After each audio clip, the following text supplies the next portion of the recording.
Okay, so we've got 3 quizzes down and we've got the final exam coming up. So as a review for the final, I was wondering how best to approach it. I mean, I could go back to the very beginning of the class and try to do everything, but that's going to be tough to cram into 30 minutes or 45 minutes. So here's what I thought I'd do. I thought I'd take everything we've done since quiz 3, which is all of packet 3, with real options, acquisitions, value enhancement, and talk just about the questions relating to those two, for 2 reasons. One is you can review the webcast for the first 3 quizzes and kind of get a sense of the material for the first 3 quizzes. And secondly, 40% of the final exam will cover just the topics in packet 3, so I thought I'd focus on it. So let's review the 3 basic components to what we've done since the last quiz. We talked about real options. In fact, we raised the 3 key questions that I said you need to ask every time you talk about using options. Then we talked about the option to delay, the option to expand, and the option to abandon. All options embedded in investing. Options in capital structure, in particular the value of financial flexibility. And finally, how to value equity in a deeply troubled firm as an option. We then moved on to acquisition valuation, where we went through those 7 key tests. And the first set of tests were about what's the right discount rate to apply to value a target company, and the emphasis on keeping your eyes on the target company's risk profile, rather than let the acquiring company's numbers drive the process. We talked about the value of synergy and the value of control, and we also talked a little bit about acquisition mechanics. Not a whole lot, but at least as it related to valuation. And finally, we talked about value enhancement, where basically we asked the question, how do you change the value of the company? What are the drivers of value? So if I gave you a company to run and you were the turnaround CEO, what are some of the ways you can increase the value of a company? We used that kind of as a launching pad to talk about the difference between voting and non-voting shares and the premium that voting shares should trade at relative to non-voting shares. So let's get the show on the road. Let's start with real options. We ended the real options discussion and we started it with 3 big questions. First, we said, when is there an option embedded in a decision? And for an option to exist, we look for some key variables. First, we said, what's the underlying asset? Without an underlying asset, there cannot be an option. Options are derivative securities. Secondly, what's a contingency that's going to cause the payoff? Options are contingent payoffs. What's that contingency? The second and the big question we asked was, is there exclusivity? Where is it coming from? Because if there is no exclusivity, we said there is really no option value. And there might be actually intermediate exclusivity, but basically that's a big question. And third, we asked, when can we use an option pricing model, Black-Scholes, binomial, whatever the model is, to value an option?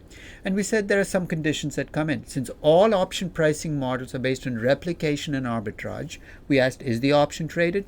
Is the underlying asset traded? Can you borrow and lend money at the riskless rate? Even if you're willing to abandon the third question, if you cannot trade the option or you cannot trade the underlying asset, it becomes much more difficult. Not impossible. We'll still use option pricing, but you have to be a lot more careful about the number you get from the model.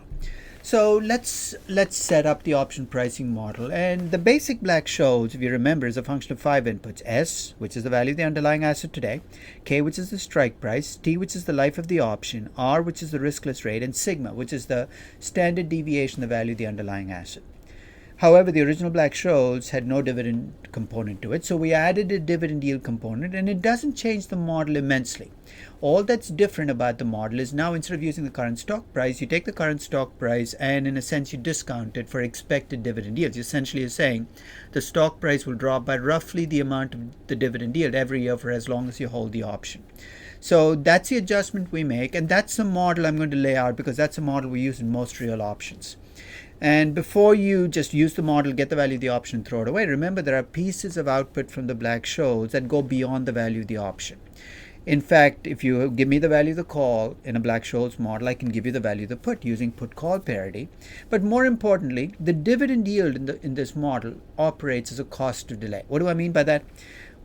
In a traditional option, you will never exercise the option till the exercise date because the time premium on the option will be lost when you exercise it. So you always make more money by selling an option to somebody else than by exercising it. So before expiration, if you have a listed option on the CBO, you will generally not exercise it, with one exception. If there's a big dividend coming out tomorrow, next dividend date tomorrow, you might exercise a call option just before a big ex-dividend day. Think of why. Remember, the dividend on the ex-dividend day, the stock price drops by roughly the amount of the dividend, right? So if tomorrow the dividend is going to be $2 and your stock is at 20 and it's going to go from 20 to 18, you might exercise early. So what a dividend yield does in the Black-Scholes model or in any option pricing model is it triggers early exercise. You're saying, what's the big deal? With real options, you need early exercise. I mean, if you have an undeveloped oil reserve, you don't want to sit on that reserve for the next 15 or 20 years and not do anything. You actually want to develop the reserve at the right time. I mean, but it's going to be earlier than the expiration date. So in every option pricing model relating to real options, or in most real option pricing models, we're going to introduce a cost of delay, which is going to be like this dividend yield. And what it's going to do is it's going to trigger early exercise. It's going to give you a trade-off. By holding the option, you get the time premium. But by holding the option, there's a cost you bear. And if that cost is greater than the time premium, you will exercise. So that's one useful thing to remember about the dividend yield is the cost of delay in a real options model. Next, ND2. ND2 is an area under the normal distribution, right? So it's a statistical number, but it's a number between 0 and 1. It's in fact a probability. Loosely speaking, it's the risk-neutral probability that your option will be in the money. That's again an insight we will use in real options. So we won't just use the option pricing model to come up with a value in an option. We will look at the breakdown of the model to get other information out of it. You see, ND2 is the risk-neutral probability. What about ND1? I can't quite put a clean definition on ND1, but it's also a probability. In fact, the way I like to think about it is ND1 to ND2 is a range of probabilities. If ND1 is 0.8 and ND2 is 0.6, okay? I'm saying there's a 60 to 80% chance that your option will be in the money. It's an estimate. It's a range of the probability. But ND1 doesn't have the same kind of oomph that ND2 does. So just keep in mind it's a probability, but not as good an estimate of the probability that the option will be in the money as ND2. So with that background, let me very quickly hit this cost of delay question. As you go through the real option models in the past exams, you'll notice that the cost of delay comes up in subtle ways in each case, and the way I compute it is actually different in each case. But keep in mind the big picture. What the cost of delay is what you will give up once an option becomes viable by not exercising the option. So let's take an example. Let's suppose you have an undeveloped oil reserve, right? And let's suppose oil prices have gone up enough that that oil reserve is viable. Now, part of you says, let me wait another year because if I wait another year, the oil prices could go up even more. That's true. But waiting another year, you get that time premium pay working in your favor. But if you wait that year, what you've done is you've given up the cash flows you could have got if you developed the reserve right away. So the cost of delay there is the cash flow you'd have got next year by developing the reserve today, divided by the value of the reserve today. Now, if you don't have an analysis where you know what that cash flow is next year, you're kind of diffuse. For instance, you have a patent which you know is viable, and you have 16 years left in the patent. But if I asked you what the cash flow is next year, you say, I'm not sure. Here's how you can compute the cost of delay. And this is a second best option. Is you can say, look, if I wait an extra year, it's a viable option. I give up 1 out of 16 years of protection, so my cost of delay is 1/16. Okay, so that's the second way. Now, there are some real options where there is no cost of delay. There's in fact a problem in one of the past exams about a broadcasting company that buys a right to the next Olympics.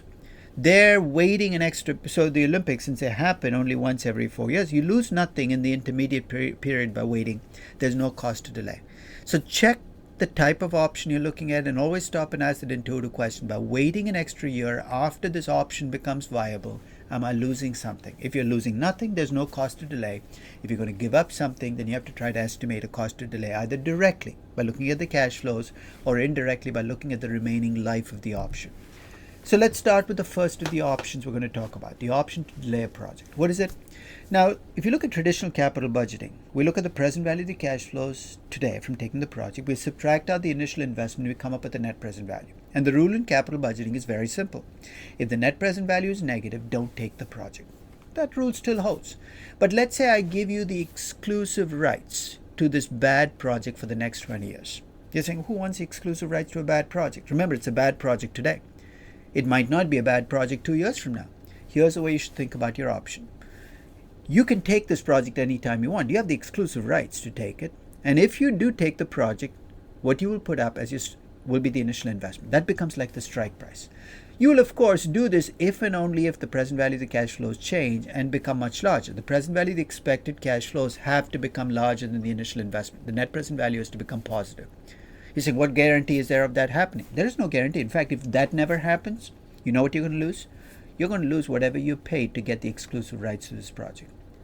That's actually a great way to think about patents. You have a non-viable technology, you have a patent. You can convert that patent into a commercial product. The cost of developing the patent becomes your initial investment. You will do it only if the present value of the cash flows in developing the patent are greater than that initial investment. Of course, that might never happen, in which case, what do you lose? You lose whatever you paid for the patent. What's the life of the option? It's the remaining number of years in your patent. So in fact, in valuing a patent, here's how you can think about getting the inputs. For the value of the underlying asset, here's the question you have to ask. If I convert the patent to a commercial product today, so I'm not asking you to think about the future. I'm saying if you developed it today, what would be the cash flows? What's the present value? There's a lot of uncertainty about the future. Absolutely. That's good. The more uncertain you are, the greater the value of the option. So give me your expected value for those expected cash flows from developing the investment today. Now then, I'll let you put some number on the uncertainty. How uncertain are you? Tell me what the standard deviation in that value is, either by running a Monte Carlo simulation on the project or by looking at the variances of publicly traded companies in that business. But I need a number to give me a sense of how uncertain you are. For the exercise price of the option, put in whatever it will cost you to convert this patent into a commercial product. Building a factory, hiring sales folk, whatever it means. For the life of the option, put the remaining life of the patent. Not the original life, but the remaining life. And remember, once the patent becomes viable, if you choose not to exercise it, there is a cost of delay. Each year of delay, you're giving up 1 out of the remaining years of the patent. If you have the actual cash flow, you can use that as well. So I'm going to say your cost of delay is going to be 1 over the remaining life. And that cost obviously is going to mount as you go from 15 years to 14 years to 13 years on the patent. So here's an example from spring of 2008. You've been asked to value new technology. The technology requires an upfront investment of $1.5 billion. It's not been made yet. You have the option, the right to make that investment. Okay? The expected cash flow will depend on the price of oil. And for every dollar that the oil price exceeds 100, the firm expects to generate $20 million in annual after-tax cash flows each year for 10 years. Expected cash flows are risky. The appropriate discount rate for these cash flows is 12%, and I give you the current oil price. The standard deviation oil price is 30%, so for all you know, tomorrow you might wake up and the oil price could be 60, it could be 170. So the riskless rate is 4%. I have 2 questions that I asked you in this problem. First is, what's the net present value of this investment? So there you're doing a traditional NPV. So let's see what that number works out to. You have an after-tax cash flow of $200 million. The way I get that is I take the current oil price, 110, that's $10 higher than 100. 10 times 20 million is 200 million. That's my expected cash flow. Present value over 10 years, and that's where the risk comes in. I discount back at the 12%, gives me 1,130 million. So if I develop this investment right now, the present value of my cash flows is 1.13 billion, but it's going to cost me $1.5 billion. So on a traditional NPV basis, this project has a net present value of minus 370 million. So far, so good, right? The second part of the problem, I say, look, I know this project doesn't make sense today, but how much would you pay for the exclusive rights to this technology for the next 15 years? Well, lots of things can change. The technology can shift, the market can shift. So here's how I'm going to value the option. The 1,130 that I estimated as the present value of the cash flows from developing today become the equivalent of the stock price. The 1,500 becomes the strike price. I have 15 years left on the patent. That becomes the life of the option. The standard deviation of 30% in that value, the $1.13 billion value, becomes the standard deviation of the option. The riskless rate is 4%. If I assume that waiting costs me nothing, in other words, if I assume that if I take the project, project becomes viable and I wait that I don't lose any life, any additional cash flows, then the cost of delay is 0%, which is probably unrealistic. If I assume that if the project becomes viable and I don't take it, I start losing years of life. So for instance, let's say in year 5 it's viable. I have 10 years of life left, right? In my exclusive rights. If I choose not to develop the option in year 5, then I lose 1/10. That'll become 1/9, 1/8, etc. So the cost of delay is going to mount. But if I put in a cost of delay of 10%, here's what I get as the value of the option, 38 million. Notice how much higher the value of the option is without the cost to delay. I think the 38 million is in fact a more reasonable estimate of the value of the option. In fact, if I estimate the cost of delay by taking the cash flow, which is 200 million, and dividing by 1,130, which gives you a 17.7% cost of delay, the value of the option drops close to zero. You can see how sensitive option values can be to that cost of delay. So you have to ask yourself, what do I lose once this option becomes in the money? In this case, once this patent becomes viable by waiting an extra year. And there is a value to the option, but it's not as high as it looks if you put no cost of delay in. So that's the patent example. Let's try a second one. You're an oil company. You have developed reserves, which are traditional cash flows. You can estimate the present value of the cash flows. And you have undeveloped reserves. You have the right to develop these reserves. You can think of those undeveloped reserves as an option. And here's what the inputs will look like. If I asked you what the value of the reserves was, you could estimate how many barrels of oil there are under the ground, multiply by whatever the price is today, and come up with expected cash flows. Okay? The cost of developing the reserve is whatever it will cost you today, based on what type of reserve it is, whether it's underwater, shale oil, whatever the choice is, you can tell me what the cost is. That becomes the equivalent of the strike price. How many years do you have? As many years as you have rights to develop that particular reserve. So if you have 15 years left, that becomes the life of the option. The variance, the value of the underlying asset here. The underlying asset here is oil or gold or whatever the natural resource is. So based on that variance, that's what you put in. There's a cost of delay, right? Because once a reserve becomes viable, if you choose not to develop it, what you give up is that cash flow. That's what I mean by net production revenue divided by the value of the reserve. And finally, one more thing to factor in is if you try to develop a natural reserve, it takes time. It takes a year, it takes 2 years. You won't get cash flows for that period, so you got to take that out of the value. So that's what I mean by a development lag. It's going to reduce the value of your option. So here's an example from spring of 2011. You're valuing an oil company with significant undeveloped reserves and have collected the following information. It's got developed reserves of 100 million barrels of oil, extracting 10 million barrels a year. The marginal cost per barrel is $40. The price is $75. Tax rate is 40%. The cost of capital is 9%. If you assume that oil price and the cost per barrel are going to stay the same for the foreseeable future, I ask you what the value of the developed reserves is. It's traditional DCF. Then I ask you have undeveloped reserves of 150 million barrels. You have 20 years to explore and develop them. The cost of developing these reserves is $3 billion. And the variable cost per barrel once developed will be 20% higher than it is for the current developed reserves. Okay, so right now the cost of the developed reserves is $40. But if you develop the undeveloped reserves right now, you'd think your estimated cost is going to be $50. But that's why they're undeveloped still. The standard deviation in oil prices is 30%. The riskless rate is 4%. There's a 1 year lag between the time you decide to develop the reserves and oil comes out of the ground. So let's take each piece and value it. For the developed reserves, I take the cash flow, $35 per barrel, multiply by the number of barrels of oil, and take out the tax rate. So basically, it's 35 times. If you go back, it's 10 million barrels. 35 times 10 is 350 million. Net of the 40% tax rate, $210 million after-tax cash flow. Discounted back to the present, and this is where the cost of capital of 9% and the 10-year life comes in, gives me a value for the developed reserves of 1,347 million. Now let's take the undeveloped reserves. Basically, here's what I do. I act like I develop the reserves today. And that's key. Whenever you do real options, when you look at S, you're looking at what would you make if you developed the reserve today. So if you develop the reserve today, here's what I get as my value. First, remember the cost of developing these reserves is 20% higher. So it's $50 per barrel. And it'll take you 20 years to develop it. So basically, I'm going to take the cash flows from developing all those undeveloped reserves. So the annual cash flow you're going to get is going to be based on extracting, as many barrels of oil as you can get that you're allowed to take out each year. So what you get as a present value is 1,224 million. Okay. So what you see here in the 0.6 is effectively the after-tax cash flow. The $27 is what you're making as your because your cost per barrel is $40 per barrel. The cost of developing is 20% higher than 40. That's 48.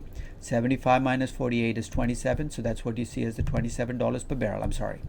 And you produce 10 million barrels of oil each year. So that's the present value of the cash flows if you develop the reserves today. Would you do it? No, because the cost of developing these reserves is $3 billion. It's way out of the money. The riskless rate is 4%. You have 20 years to play this game, and the standard deviation is 0.3, which means oil prices could go up. There is a cost to delay, which is once these reserves become viable, you're going to be giving up something, and in this case, you're going to be giving up the cash flows for that first year.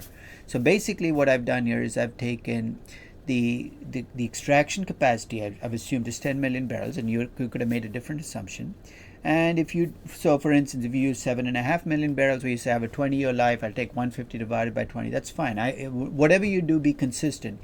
I've used essentially a 15-year life. 1 over 15 is 6.67% as my cost to delay. I plug it in, D1, D2, N of D1, N of D2. Oh, remember what N of D2 tells you. It's the likelihood that this option will be in the money. Based on those inputs, there's only a 4% chance that these reserves will become viable. Okay, it's a low probability, but still, there is a value of undeveloped reserves here of 56.2 million. Why is it so low? Because these reserves are way out of the money. So those are the two key questions. In fact, there was a third question that you were asked, is if you'd used a conventional discounted cash flow model and you built in a growth rate to build in the fact that this company has undeveloped reserves, would you have gotten a value that is higher or lower than the option pricing model?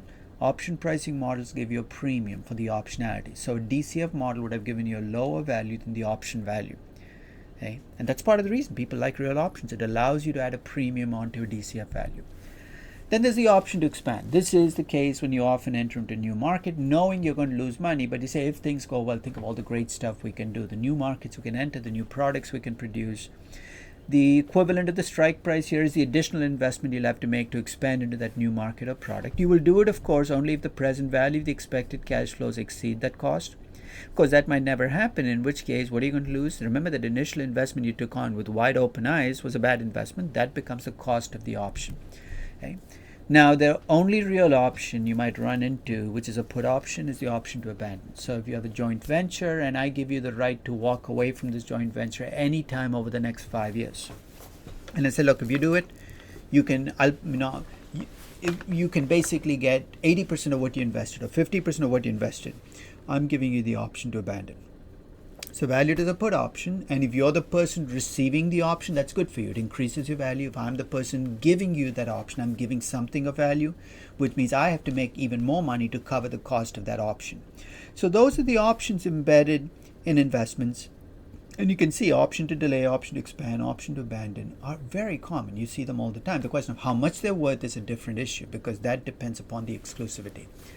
In capital structure, we talked about the value of financial flexibility. That this is a really tough option to model, but here's the intuition. We're basically saying companies hold back on debt capacity because they can then use that debt capacity to take that once-in-a-lifetime investment if it ever comes along. So basically, the optionality here is if your investment needs exceed what you can raise in the capital markets, the extra debt capacity essentially allows you to make up the difference and take that great project.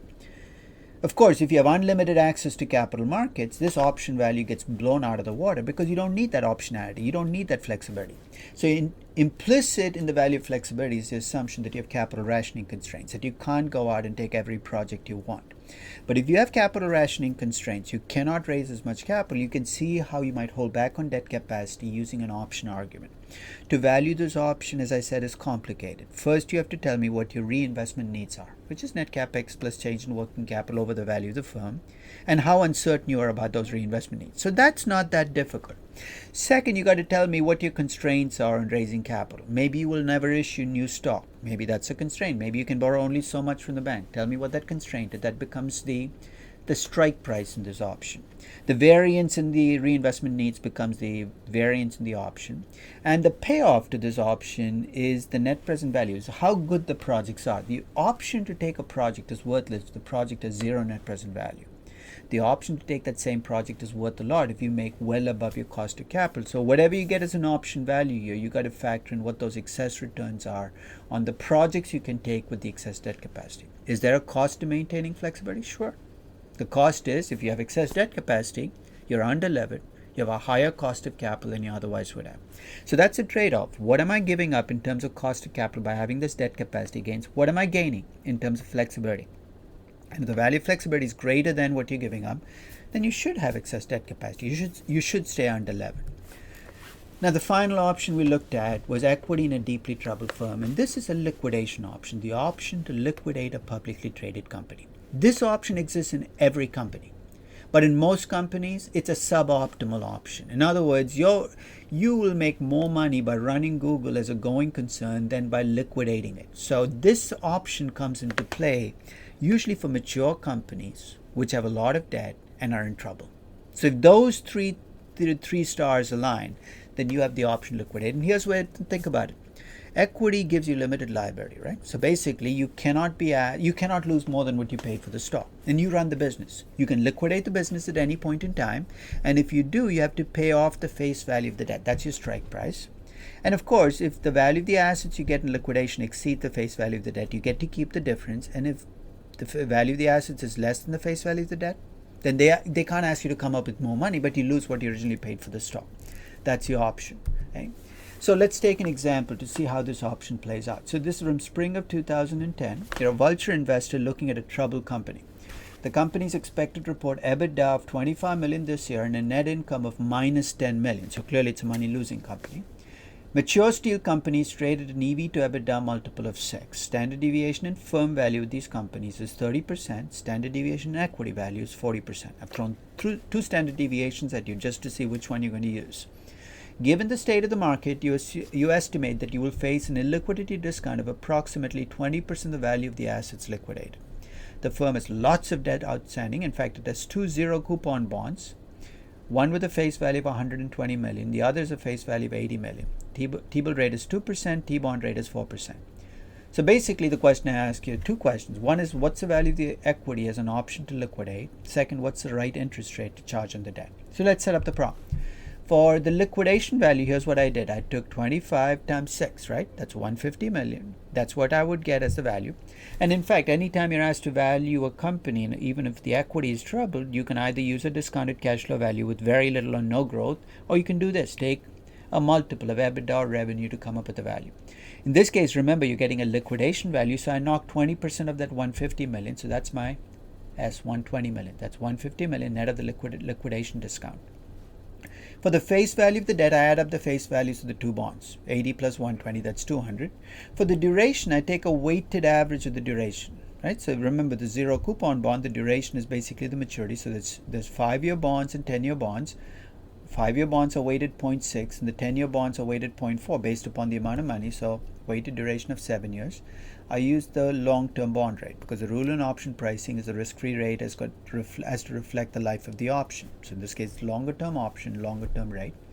For the standard deviation in firm value, I use the 30% because it's really the value of the liquidating assets that I'm worried about, not the value of the equity. So that's why I don't care about the standard deviation equity value. For the value of equity as an option, I put in D1, D2, and take a look at then D2 again. What does that tell you? There's a 25% chance that this option will be in the money. S will be greater than K. Value of the assets will exceed the face value of the debt, which means there's a 75% chance that this company will essentially go bankrupt. That's good, right? That's a KMV approach to estimating the likelihood of default. The value of the call, which is the value of equity, is 27.91 million. The value of the debt is 92.09 million. Remember, the face value is 200 million with a 7-year duration and a market value of 92.09. I can solve for the interest rate in the debt. In case you're concerned about how to do that, take 200 divided by 92.09 and raise to the power 1/7. 1/7 because 1 over n minus 1, that's 11.72%. Okay? So that's equity as in a troubled firm. Key is to get the value of the assets as a liquidation value, either from a DCF valuation or a relative valuation, and then work down from there. Let's talk about acquisition valuation. The basic rules on discount rates are very simple. When you compute the cost of equity for a target firm, it's the risk of the target firm, the unlevered beta of the target firm that matters, not the unlevered beta of the acquiring firm. For the cost to debt and debt ratio, again, keep your focus on the target firm. It's not what rate the acquiring firm can borrow at or how much it can borrow. It's what the target firm can borrow. So basically, those are mechanical questions about what cost to capital should I use to value the target firm. We did talk a lot about the value of synergy, and we talked about the different places it can come from. It can come from more debt, the capacity to carry more debt, which shows up as a lower cost of capital, but mostly it shows up in the numerator, either in the form of lower costs, from cost cutting, overlap of businesses, etc., more growth, more value from growth, which can come from either a higher return on capital, a higher reinvestment rate, or a longer growth period, or savings and taxes. Okay. The discount rate you apply to get the value of the synergy has to be determined by what the risk in those cash flows is. There's no one single rule that can apply. You have to tell me what synergy you have before I can tell you what discount rate I'm going to apply. So here's an example from problem 3, spring of 2009. Simba, an entertainment company, is considering an acquisition of Tiger Tales, maker of animated movies, and I've given you the information on both companies. First question I ask you is what the value of the combined company with no synergy, and then I ask you what the value of the combined company would be if the combined company would be much stronger relative to competition and therefore be able to make more new investments and earn a return on capital of 12%, a much higher return on capital than maybe it's making on its existing investments, which means that you're going from two stable growth companies that are coming together, and the synergy is they're going to create a growth company at least in the near future. What's the value of synergy? So let's work it out. First, let's look at the value of the companies as standalone companies, and this is standard DCF valuation. I've given you the growth rate, I've given you the inputs to get a return on capital. So the return on capital for Simba, EBIT times 1 minus T divided by book capital, is 10%. To grow at 3%, they'll have to reinvest 30%. The value today is 100 net of reinvestment, so that's going to be 70 divided by 0.09 minus 0.03, which is the value today, and I do that for Tiger Tales as well. The value of the combined company is just the sum of those two. So without any synergy, the value of the combined company is going to be 2 billion. So you can see that my reinvestment is going to be 30 million here, it's going to be 30 million here, and so you can compute the dollar reinvestment. Now, what I said though is a synergy was that the combined firm is going to be able to reinvest twice what the individual firm. See, will be able to double the reinvestment rate. So they're going to be reinvesting 120 million instead of 60 million. That increases my reinvestment rate. So if you divide 120 by 180, that gives me a new reinvestment rate of 66.67%. My return on capital is 12%. I'm going to have a growth rate of 8%. That can't be a stable growth rate. It's too high. So I do a high growth phase. But my after-tax operating income grows at 8% starting in year 2. I assume year 1 you can't do much about because that's based on reinvestment from the previous year. If you did put in an 8% growth into year 1, not a big deal. I would have given you full credit. I subtract out the reinvestment 2/3 each year, come up with the free cash flow to the firm. After year 4, I make them a steady state, stable growth company. I discount the cash flows back. I get a value today of 2.285 billion. In this case, because the cost of capital is the same for the two companies, it's the cost of capital for the combined company. If the cost of capital had been different for the two companies, the cost of capital of the combined company would have been a weighted average, weighted by these values of the two companies. You take the difference between the value of the firm with synergy and without synergy. The value of synergy today is 285.34 million. Just as a what if. What if I told you you have to wait 5 years to get the synergy? Not a big deal. Take the 285.34 million, discount it back 5 years and 9%. Got the value of synergy today. So that's the key to valuing synergy. Isolate it, identify it, convert it to cash flows, convert it to numbers, get the present value, then ask the what if questions you want. To value control, you have to value a company twice. I know, pain in the neck, but you got to do it. First, you got to value the status quo with the existing management running it, with their investment financing and dividend policy, and an optimal valuation where you run the company with the changes you think you can make. The value of control is the difference between the optimal value and the status quo value. And if you remember our discussion of this topic, we talked about the 4 levels you can use to change value. You can try to increase your cash flows. How? By cutting costs, being more efficient, selling off businesses that are losing money, managing working capital better. That increases cash flows from existing assets. You can try to create value from growth by either reinvesting more or reinvesting better. Reinvesting more would show up as a higher reinvestment rate. Reinvesting better would show up as a higher return on capital. But that'll increase value only if the return on capital is greater than the cost of capital. Third, you can reduce your cost of capital by changing your debt ratio, by changing the type of debt you have, by making your business, your products or services less discretionary, reducing your fixed cost. All of those translate into a lower cost of capital. And finally, by building up your competitive advantages, you lengthen your growth period. So here's the key. If I give you a company valued as is, then you ask, what levers can I change? And usually in a problem and a final, you'll be told what levers can be changed. Revalue the company with those levers changed. Take the difference between those two values. So the expected value of control then will be whatever the change in value you get by taking the status quo value minus the optimal value times the probability that you can pull this off. You say, what do you mean? Some companies you can look at and say, I wish I could change that company, but there might be zero chance you will because all the voting shares are held by the incumbent managers. So you can look at all the standard corporate governance issues are going to come in. What are the voting rights? What are the takeover restrictions? How much access do you have to capital? How big is the company? All those things will play out as the expected value of control.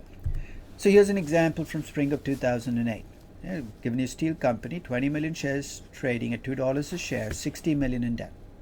Cost of the capital for the firm is 12%. It's expected to generate 16 million in after-tax operating income next year and is in stable growth, growing 4% a year in perpetuity.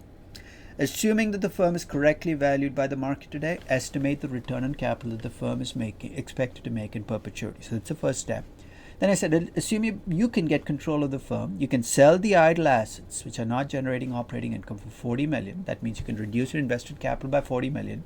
Use it to pay down debt, which will change your cost of capital to 10%, decrease it in this case. Estimate the value of the firm if you can restructure it.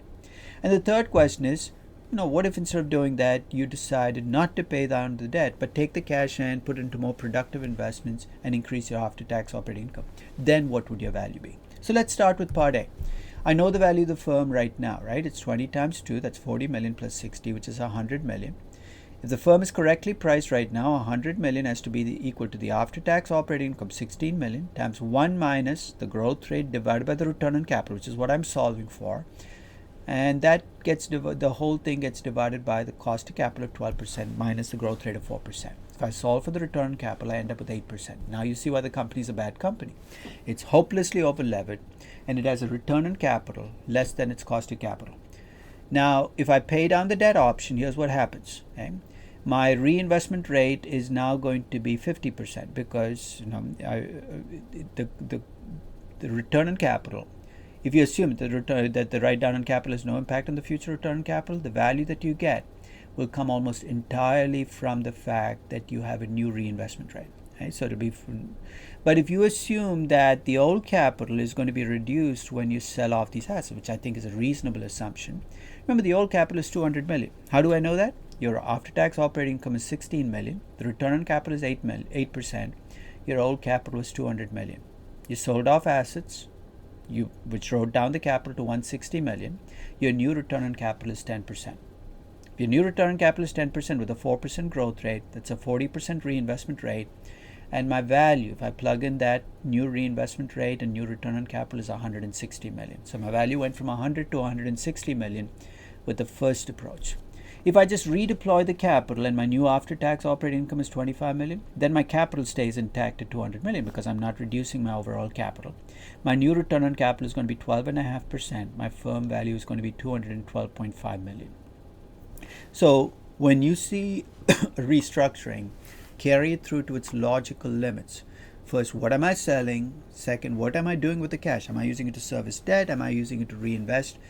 Then revalue the firm with those changes put in, compute the difference. That is the expected value that is the value of control. If in this problem I told you there's only a 30% chance you could do this, what will the stock price be? The stock price is then going to reflect the 30% chance you can change the way this company is run, and it's going to be an expected value, 30% times your optimal value plus 70% times your status quo value. So you can use this expected value of control to answer lots of questions. So take a look at those past finals, add any questions related to the value of control, and you're pretty much done. Last issue, if you have voting shares and non-voting shares, here's the way to separate the two. To get the value per non-voting share, take the status quo value, divide by the total number of shares outstanding, voting plus non-voting.